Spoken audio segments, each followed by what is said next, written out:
I think just being an individual and sort of standing out amongst everybody, you know, like, I mean, I know so many funny people. Like, it's sort of crazy when you think about, like, how many, you know, like, I think all of my friends are incredibly talented, incredibly funny in their own right, and so many of them have carved a niche that's, you know, kind of wholly their own, and you're like, oh, how do you get there? How do you become that, how do you become known for what you do, and not, you know, and not sort of constantly compared to who you're like, and, you know, that's, it's difficult, you know, but I think that's another thing that comes with time. That's the reason that the best comics are the comics who've been doing it 15 years, been doing it 20 years, because there's the whole thing about finding your voice, you know. I mean, you can find your voice 5 years into it, then learn how to write for yourself, but, like, you know, when you're 15 years into it, if you're still doing it, then hopefully you're kind of, you're natural on stage, and that's when you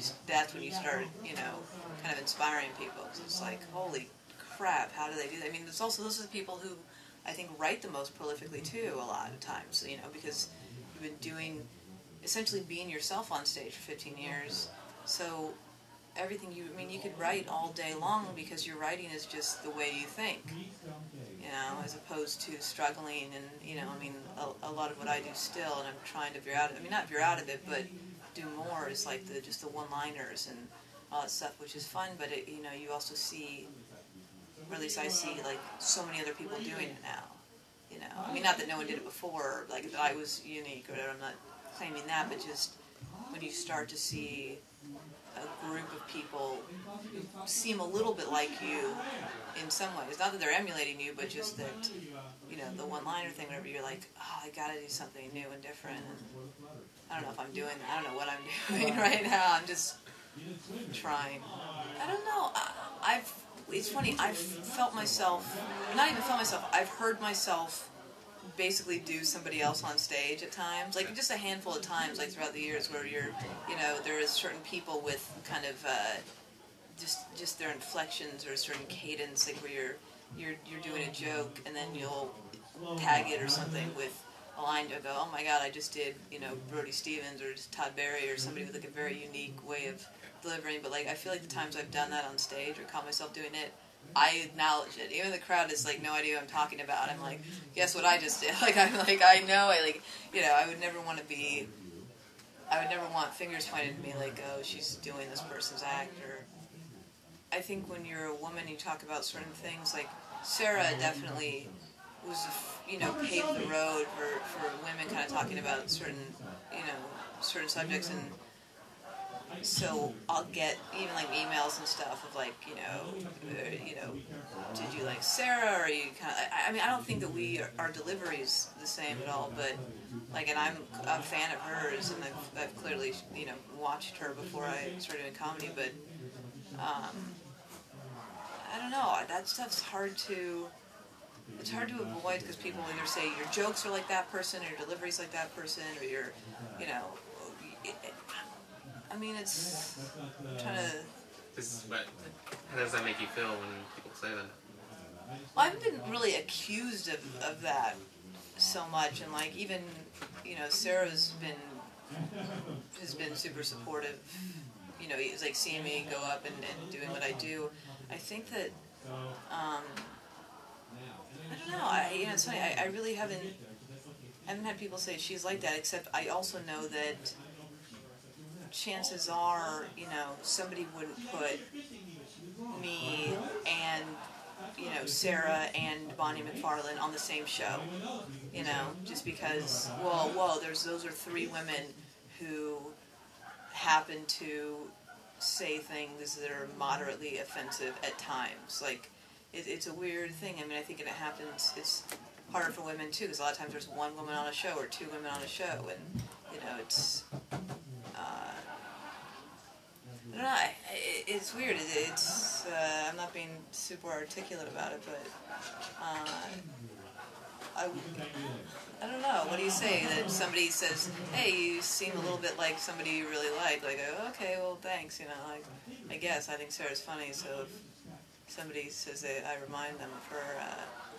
Does that make you want to, like, maybe write a different way, or even if it's you know, like honestly, like it's because it's so funny to talk about comedy in a very honest, sincere way. But no, like it's I have thought at times, like not so much because people like I think I'm exaggerating the Sarah stuff. Like it's not because people have said you're like Sarah. It's looking at a kind of a new school of comics come up, and it's weird for me to say that because I guess I'm still fairly young, but there's a lot more women kind of going for, you know, the sort of the rape jokes and the abortion jokes and, you know, the cunt jokes and whatever they're going to say, and it's done without